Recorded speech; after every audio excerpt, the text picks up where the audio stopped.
হাজো শুৱালকুছি সমষ্টিটো যিহেতু শিডিউল কাষ্টৰ কাৰণে সংৰক্ষিত হ'ল, তাৰ কাৰণে ময়ো ইয়াত খেলিব নোৱাৰোঁ, সুমন হৰিপ্ৰিয়াই খেলিব নোৱাৰে। গতিকে নিশ্চিতভাৱে কোনোবা এখন নতুন মুখে ইয়াত প্ৰাধান্য পাব। নতুন মুখখন কোন হ'ব, কি হ'ব, সি 15 ফেব্ৰুৱাৰীৰ আশে-পাশে আপোনালোকে গম পাব। এতিয়া আমাৰ সমষ্টিবিলাকত পৰ্যালোচনা, সমীক্ষা আদি চলি আছে আৰু গণ পৰিষদ, BPF, UPPL মিত্ৰতাৰ আলোচনাবিলাকো চলি আছে। 15 ফেব্ৰুৱাৰীৰ ভিতৰতহে ই এটা আকৃতি পাব। হাজো শুৱালকুছি সমষ্টিটো যিহেতু শিডিউল কাষ্টৰ কাৰণে সংৰক্ষিত হ'ল, তাৰ কাৰণে ময়ো ইয়াত খেলিব নোৱাৰোঁ, সুমন হৰিপ্ৰিয়াই খেলিব নোৱাৰে। গতিকে নিশ্চিতভাৱে কোনোবা এখন নতুন মুখে ইয়াত প্ৰাধান্য পাব।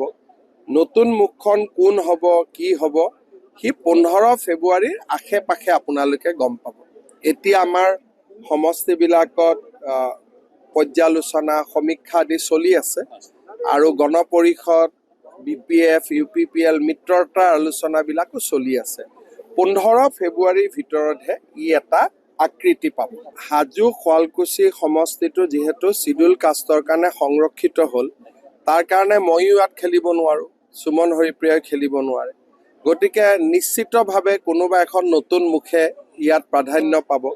নতুন মুখখন কোন হ'ব, কি হ'ব, সি 15 ফেব্ৰুৱাৰীৰ আশে-পাশে আপোনালোকে গম পাব। এতিয়া আমাৰ সমষ্টিবিলাকত পৰ্যালোচনা, সমীক্ষা আদি চলি আছে আৰু গণ পৰিষদ, BPF, UPPL মিত্ৰতাৰ আলোচনাবিলাকো চলি আছে। 15 ফেব্ৰুৱাৰীৰ ভিতৰতহে ই এটা আকৃতি পাব। হাজো শুৱালকুছি সমষ্টিটো যিহেতু শিডিউল কাষ্টৰ কাৰণে সংৰক্ষিত হ'ল, তাৰ কাৰণে ময়ো ইয়াত খেলিব নোৱাৰোঁ, সুমন হৰিপ্ৰিয়াই খেলিব নোৱাৰে। গতিকে নিশ্চিতভাৱে কোনোবা এখন নতুন মুখে ইয়াত প্ৰাধান্য পাব। নতুন মুখখন কোন হ'ব, কি হ'ব, সি 15 ফেব্ৰুৱাৰীৰ আশে-পাশে আপোনালোকে গম পাব।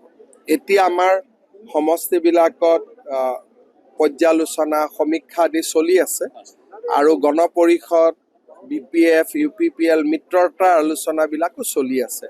15 ফেব্ৰুৱাৰীৰ ভিতৰতহে ই এটা আকৃতি পাব।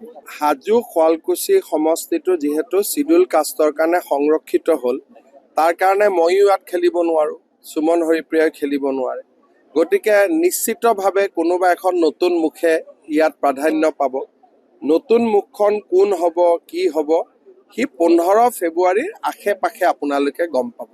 এতিয়া আমাৰ সমষ্টিবিলাকত পৰ্যালোচনা, সমীক্ষা আদি চলি আছে আৰু গণ পৰিষদ, BPF, UPPL মিত্ৰতাৰ আলোচনাবিলাকো চলি আছে।